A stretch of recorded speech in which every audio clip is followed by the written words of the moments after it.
My girlfriend wanted an open relationship. But I watched her drift away. Then I found comfort in her best friend, who had secretly loved me for years. Alright, Reddit, never thought I'd be sharing my relationship woes here, but I gotta let this out and maybe get some advice. I'm 28, and I honestly thought things were solid with Bronwyn, who's 27. We'd been dating for 3 years, living together for 2, and everything seemed sweet. I'm talking, secretly browsing engagement rings during my lunch break. Totally normal stuff, right? So, here's the story. We met through mutual friends at a board game night. She laughed at my dumb jokes. I loved her competitive spirit during Monopoly. And we just clicked. After a year of dating, moving in together felt natural since we practically lived at each other's places anyway. We had our routines, Sunday morning pancakes, walks in the park after work, binging her trashy reality television while I played games on my phone, just your average couple stuff. Bronwyn works in remediating. I'm in construction, our families dig each other, and we've got good careers and friends. My mom adores her. Her dad always invites me to watch football. We were that couple everyone envied, you know? It seemed like a fairy tale. Then, everything was normal until freaking Tuesday. We're having dinner. Bronwyn's going on about some work project while I'm chowing down on my sandwich, and she drops this bomb. Hey, what do you think about trying an open relationship? My jaw just dropped, fork frozen in midair. I thought I'd misheard her. But she kept rambling. She said she'd been reading about it online, how it's the new thing for couples, and it could help us grow and strengthen our bond. I just had to ask, is there someone specific you want to hook up with? Because that's the first thing that popped into my head. Nobody suggests an open relationship out of the blue, right? Bronwyn got all defensive. No, it's not about anyone else. I just think it would be good for us to, explore ourselves more. We're still young, and I don't want us to wake up in 10 years wondering what we missed out on. Sitting there, I was trying to wrap my head around what was happening. To make matters worse, the waitress was giving me the eye, and Bronwyn was getting all huffy about it. Her bright idea about dating other people is like suggesting we try a different restaurant or something. I had to ask, have you been unhappy lately? Did I miss something? Were there any signs I should have picked up on? She grabbed my hand across the table and said, not at all. I love you. I love us. This isn't about being unhappy, it's about making our relationship even better. Think about it, we could both have new experiences but still come home to each other. Apparently, it makes couples even closer. Speechless, my brain went into shutdown mode. My appetite vanished, the food tasted like cardboard all of a sudden. Bronwyn, on the other hand, was all bright-eyed and bushy-tailed, talking about rules, boundaries, communication, but I was just thinking, where the heck is this coming from? So, like an idiot, I said okay. I know, a weak move, but I didn't want to make a fuss. It's just I could see how excited she was. It was like she had already made up her mind. Saying no would have just started a fight. Are you sure you're cool with this? She asked, all wide-eyed and innocent, like I actually had a choice. We don't have to if you're not comfortable. I knew she just wanted me to say what she wanted to hear. Something inside me just kinda died at that moment. But I played along. No, it's fine, I said, nodding. If you think it'll be good for us, we can give it a shot.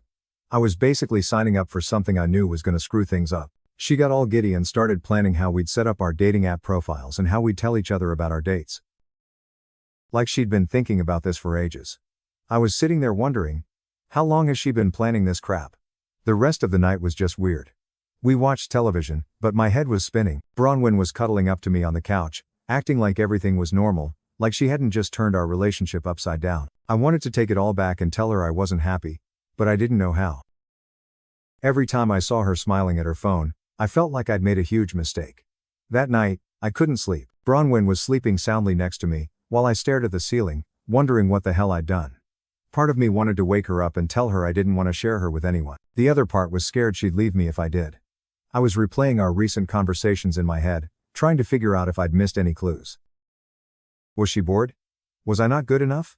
Was there someone else? I couldn't come up with any answers.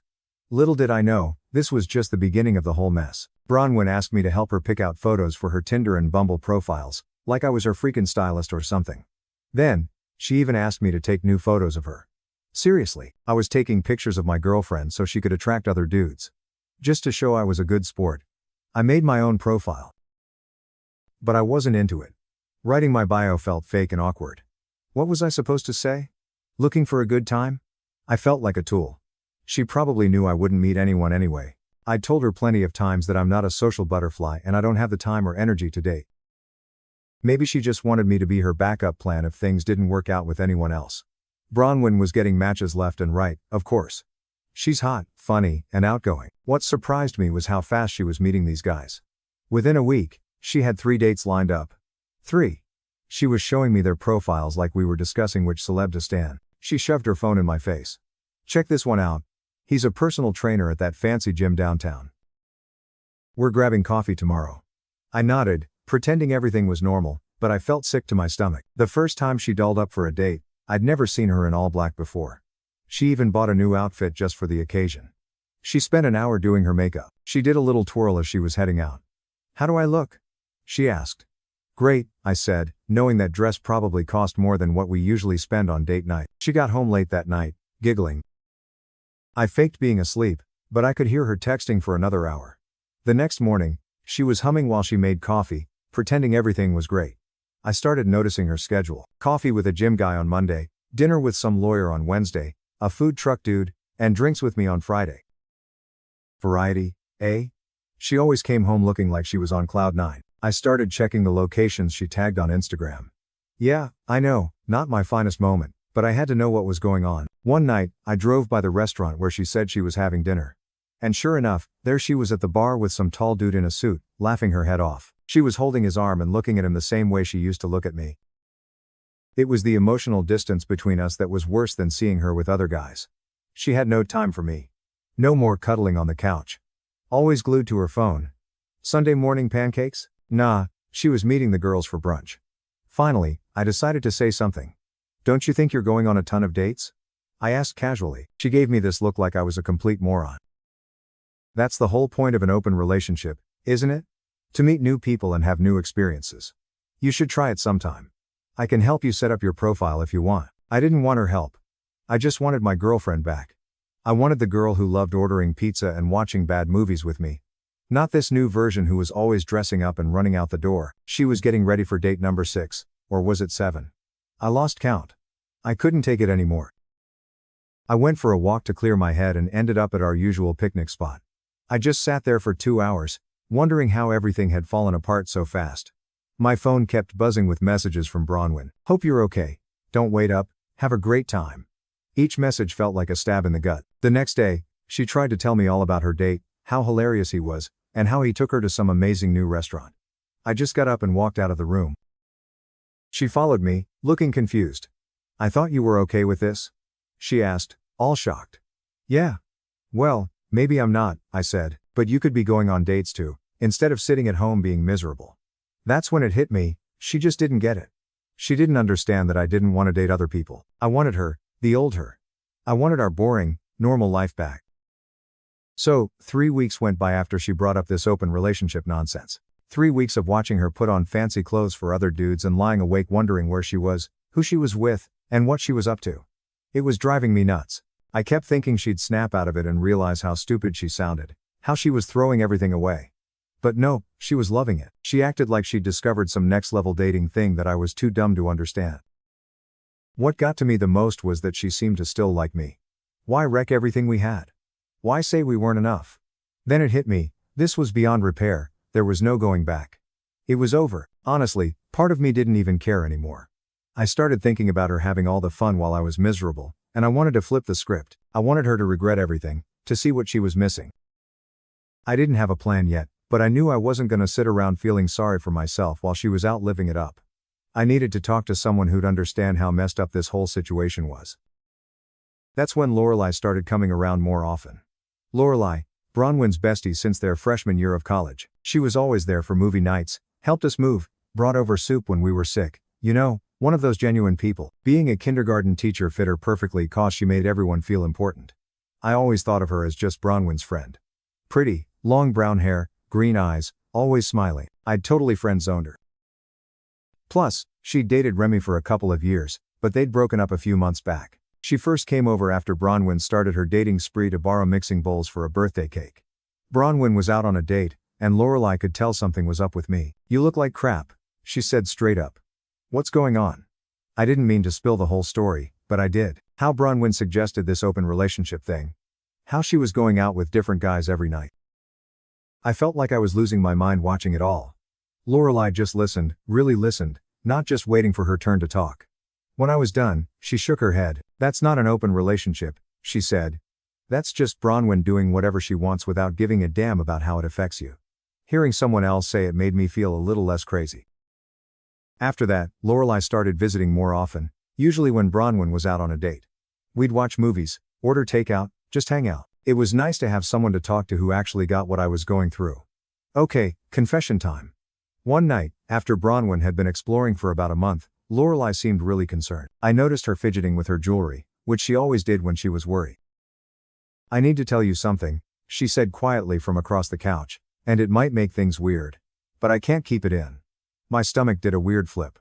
Maybe I had a feeling what was coming. "I've had feelings for you for a long time," she said, holding her hands together, like, even before you and Bronwyn got together. "But you were with her, and she's my best friend, so I never said anything.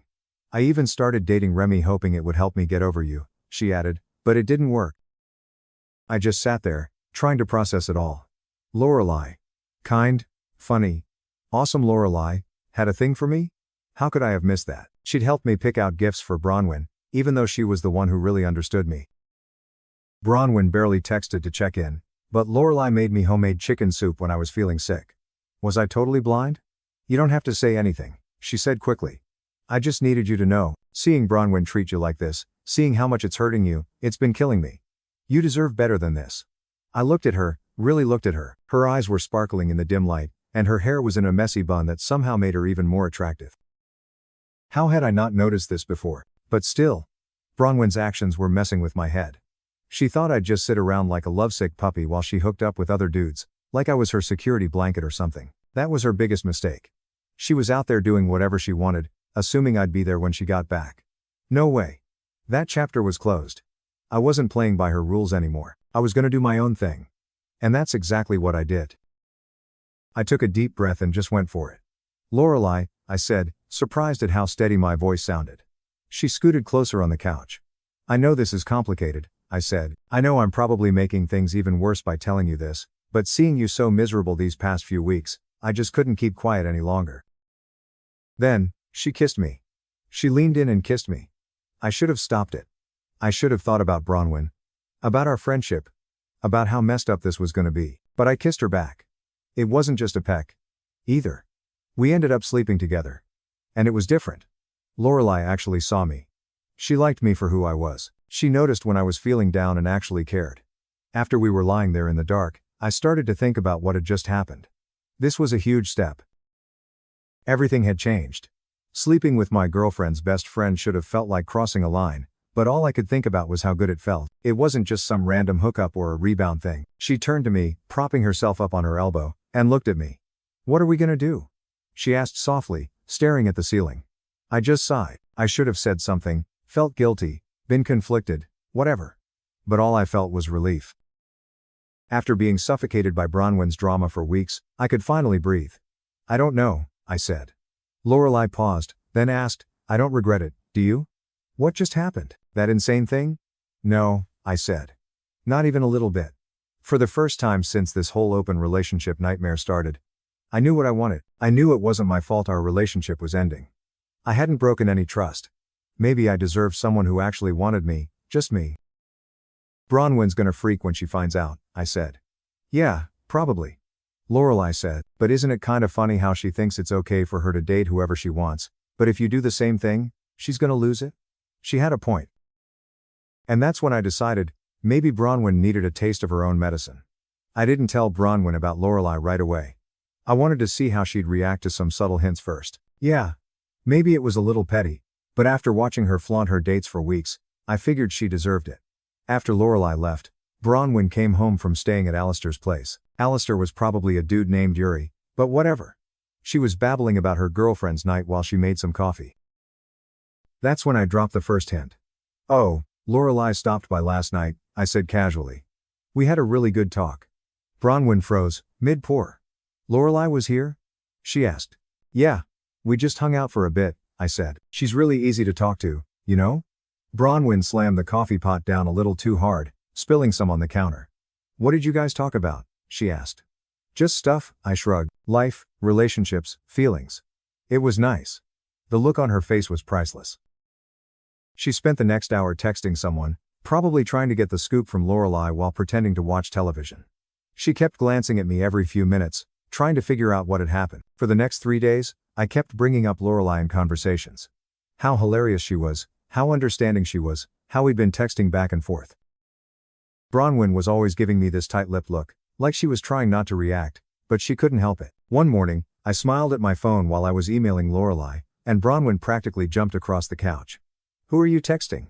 she demanded, trying to sound casual but totally failing. "Just Lorelai," I said. "She's really into this new show I recommended." Bronwyn tried to smile, but she looked like she was in pain. "You guys have been talking a lot lately," she said. "Yeah," I said, "she's great to talk to. She really gets me, you know?" Bronwyn started snooping through my phone whenever I left it lying around. She thought she was being slick, but I caught her red-handed in the bathroom in the kitty room. The funny thing was, I'd already deleted all the texts from Lorelai. But I left enough breadcrumbs to make her suspicious and drive her crazy. Then, Bronwyn started popping up wherever I went.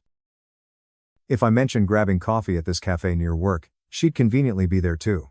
Or she'd show up an hour after I said I was meeting friends at a bar, claiming she was in the area. The best part was, she started ditching her own dates.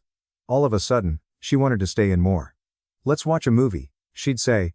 "Or I'll cook dinner." It was like watching a dog pee on a fire hydrant to remedy its territory. Finally, after trying to get all touchy-feely, which I totally dodged, she just blurted it out. "Are you seeing someone else?" "Well, isn't that the whole point of an open relationship?" I asked, "to see other people?" "Yeah, but who is it? Is it Lorelai? Are you sleeping with Lorelai?" All I said was, "I thought we weren't supposed to share details about our other partners. Wasn't that what you said when I asked about your dates?" Bronwyn didn't know what to say to that. She started checking my Instagram, looking at who I followed, who liked my posts, all that stuff. She was obsessively stalking Lorelai's social media, too, but the real kicker was Lorelai's selfie at the coffee shop, the same coffee shop I went to every morning. Bronwyn called me right away, freaking out. "Are you with Lorelai right now?" "Bronwyn, I'm at work," I said. "But you always get coffee at that place in the morning. Did you meet her there?" I let her sweat for a minute, then said, "That coffee shop has a zillion customers every day. People can go to the same place without it meaning anything." But Bronwyn wasn't buying it. She started grilling me about where I was going, who I was seeing, what I was doing. She was demanding to know my every move after spending weeks coming home late from dates and not telling me a damn thing. Lorelai just laughed when I told her what Bronwyn was up to. We started meeting up at her place so Bronwyn wouldn't see us. And honestly, I stopped feeling guilty about hooking up with her. I felt like I was justified. She really can't handle not being in control, can she? Lorelai said one night while we were chilling on her couch. "Nope," I said. And the best part is, she can't even complain without admitting that she never actually wanted an open relationship. She just wanted permission to cheat. Then, Bronwyn pulled a complete 180. One night, she dropped this bomb that changed everything. "I think we should close the relationship again." I watched her sit down on the couch, looking all serious and concerned, and tell me that we needed to focus on us again. This was the same person who'd been going on random dates for weeks, now acting like she was doing me a favor. "I think we've explored enough," she said, taking my hand and then pulling it away. "We could go back to how things were before, just you and me." I just laughed. "Just you and me? Like the past few weeks never happened?" "Well, yeah," she said, looking confused. "Isn't that what you wanted? You haven't exactly seemed happy with the open relationship." I decided to stop playing games. "You're right," I said. "I haven't been happy watching my girlfriend go on dates with a different dude every other night while barely even acknowledging that I exist." Her face did this weird thing, like she was trying to look sympathetic but couldn't quite pull it off. "I know it was hard for you," she said, "but that's why I'm saying we should close things up again. We can work on ourselves, work on us." I repeated her words back to her. "Like how you've been working on getting to know half the guys in this city." "That's not fair," she said, getting defensive. "You agreed to the open relationship. You could have been dating, too." "Oh, I have been," I said, watching her reaction. "I've been seeing someone." Bronwyn's face went white as a ghost. "What? Who? What does it matter? Isn't that what you wanted? Both of us exploring and having new experiences." She jumped up from the couch. "Of course it matters. Who the hell is it? How long has this been going on?" Her eyes were wide. "It's Lorelai, isn't it?" I just sat there and let her stew. She started pacing the living room, running her hands through her hair. It is Lorelai, isn't it? That's why you've been talking about her so much. That's why she's been avoiding my calls, my best friend.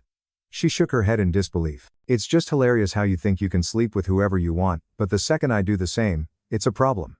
But it's Lorelai, she cried. She's my best friend. You can't sleep with my best friend. I stood up and looked her straight in the eye. Actually, I can, and I did. Bronwyn's jaw dropped. She looked at me like she couldn't believe what she was hearing. What did you just say? I slept with Lorelai, I said. Multiple times, actually. And you know what? It was great. She actually cares about my feelings, which is more than I can say for you lately. Her face went from disbelief to anger in about 2 seconds flat. You're lying. She screamed. Lorelai would never do that to me. Really? I said. Because she did. And you know what else? She's had a crush on me for years. Even when she was dating Remy, she was thinking about me. You're just saying that to hurt me, Bronwyn said, but I could see the doubt in her eyes. I'm not lying, I said. Think about it. Remember last Thursday when you were out with that startup bro? Bronwyn nodded slowly. Lorelai came over. We talked for hours, and then we slept together. She sees me as a person, not just some doormat to wait at home while you live your best life. Bronwyn grabbed her phone, probably to call Lorelai and deny everything. Go ahead, I said. Check your texts with her, see how distant she's been lately. How she hasn't been replying to your messages. She nervously scrolled through her phone, her eyes darting back and forth. She must have seen Lorelai's ignored messages and short replies in a new light. This can't be happening, she said. This isn't how things were supposed to go. Really? And how were things supposed to go? I asked. You get to party with other guys while I stay home and be the faithful boyfriend? Was it impossible for me to find someone else? And not Lorelai? No, it's always about you. Lorelai said that Bronwyn tried to bust into my apartment, saying she needed to see if you were there. She was accusing me of hiding you. When I wouldn't let her in, she totally lost it, according to Lorelai. Apparently, she started listing all the times we'd hung out, trying to prove we'd been sneaking around for months. She even brought up that time you helped me move my couch last year, when she was too busy with work to help. Bronwyn seemed to think every time Lorelai and I were in the same room, it was some kind of secret affair. Lorelai bringing me soup when I had the flu? A cover for hooking up? Our group movie nights? Just a chance for us to get close. Lorelai said she started crying, sliding down her doorframe, and claiming she never meant for any of this to happen. The neighbor even checked on her, which was super embarrassing. After Mrs. Hiru threatened to call the cops because of all the noise, Bronwyn finally left. She told Lorelai that she'd ruined everything and that she'd never forgive her. Then, Bronwyn showed up back at our place about 20 minutes after I got off the phone with Lorelai. She looked like a train wreck. She saw me texting Lorelai updates on my phone and just snapped. Are you texting her right now? Planning your next little rendezvous? How long have you two been laughing at me behind my back?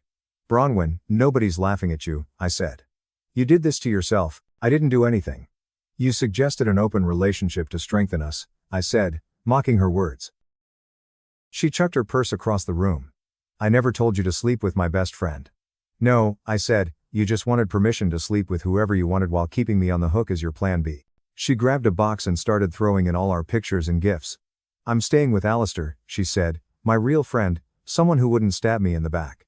Fine by me, I said. Take whatever you want. That stopped her for a second. Is that it? She said. You're not even gonna try to stop me. Would I? You're the one who decided that something else was more important than me or our relationship, I said. She stopped packing and just sat down on the couch, looking smaller than I'd ever seen her. I thought you'd always be there, she said. That no matter who I dated, you'd be waiting for me when I was ready to settle down. So, there it was. The truth finally came out. She wanted to mess around with other guys, but she also wanted me as her safety net, her guarantee of a happy ending. Well, you guessed wrong, I said. I'm not some puppy waiting by the door while you go out and have fun. I have feelings, too. And I deserve more than to be someone's second choice. But you weren't my second choice, she said. I adore you. No, Bronwyn, I said. You adore having me around when it's convenient for you. There's a difference. She started wailing again, but I didn't feel a thing. I didn't feel like comforting her, I didn't feel guilty, I just felt numb. I'll get the rest of my stuff tomorrow, she said, grabbing her box. I can't be here right now. After she left, I called Lorelai. Just hearing her voice made me feel better. We talked about Bronwyn, about us, about what the future might hold. Some of our mutual friends were already picking sides, and most of them were calling Lorelai a backstabbing snake without even knowing the full story. I don't care, she said. Let them think what they want, I know what really happened. Back in my half-empty apartment, I realized that all of Bronwyn's stuff was gone. It was a relief, like I could finally breathe again. I asked Lorelai to come over and just chill with me. Yeah, she said. I'll be right there. I was done pretending. The next morning, Bronwyn showed up with Alistair and 2 other girls I'd never seen before. They were giving me dirty looks while they helped her pack, because Bronwyn had obviously told them her side of the story. I bought your Xbox for your birthday, she said, unplugging it. Fine, I said. Take it. I don't care anymore. Lorelai showed up about halfway through the packing process. I'd texted her about needing coffee, and she knew what that meant. Bronwyn's friends started whispering when Lorelai walked in, but Lorelai just ignored them and handed me my coffee. Really? You're gonna rub this in my face? Bronwyn snapped. Nobody's rubbing anything in your face. Lorelai said. I'm just here to support my boyfriend. That was the first time either of us had said that word out loud. Bronwyn looked like she'd been slapped. Things moved pretty fast after that. Bronwyn's crew rushed around, grabbing her stuff, like they were trying to get her out of there before she had another meltdown. When they were done, Bronwyn stood in the doorway. I really loved you, she whispered. No, I said. You loved having me on standby. There's a difference. Lorelai helped me clean up after they left. You okay? She asked, watching me put Bronwyn's things in a donation box. Yeah, I said. For the first time in months, I really am. 2 weeks have gone by since then, and things have changed a lot for the better. Lorelai and I are taking things slow, doing things the right way. We went to Bronwyn's favorite restaurant for coffee last weekend, and a bunch of our friends totally ignored us. Lorelai just smiled and squeezed my hand. Bronwyn is still telling everyone that I cheated on her and that Lorelai betrayed her, and that we'd always been secretly in love. Some people believe her, but the people who matter don't. Yesterday, Lorelai brought over some of her kindergartner's artwork to decorate my fridge, which she said was too empty. I noticed something in those crayon drawings, a little detail, a heart drawn around my name. That's when I knew I'd finally found someone who really saw me, who cared about making my place feel like home, who brought me coffee just because I didn't text her back fast enough. While she was there, I helped grade papers for Lorelai's class while we watched her new favorite mystery show. It was simple, it was normal, and it was real. Looking back, Bronwyn suggested that an open relationship was the best thing that could have happened, not because it was a good idea, but because it showed me what I really wanted in a partner. Someone who chooses me first, not just when it's convenient. The thing about life is, sometimes the worst choices can lead you to the best places, and in my case, to the right person. She was there all along. P.S. Thanks for all the support, Reddit. Lorelai's reading this over my shoulder and laughing at how I described her. She's happy, by the way, and she says hi. Alright everyone, so after going through that whole mess with Bronwyn and the open relationship, I learned a pretty big lesson. It's this. Know your worth. And don't settle for being someone's backup plan. If someone treats you like an option, or only values you when it's convenient for them, they're not the right person for you, no matter how much you might want them to be. Trust your gut. And don't be afraid to walk away from something that's hurting you. Even if it's scary. Sometimes, what seems like the worst thing that could happen, like a relationship ending, can actually open the door to something much better. So, what do you all think? Have you ever been in a situation like that? What are your thoughts on open relationships? Any advice for someone going through something similar? Let me know what you think.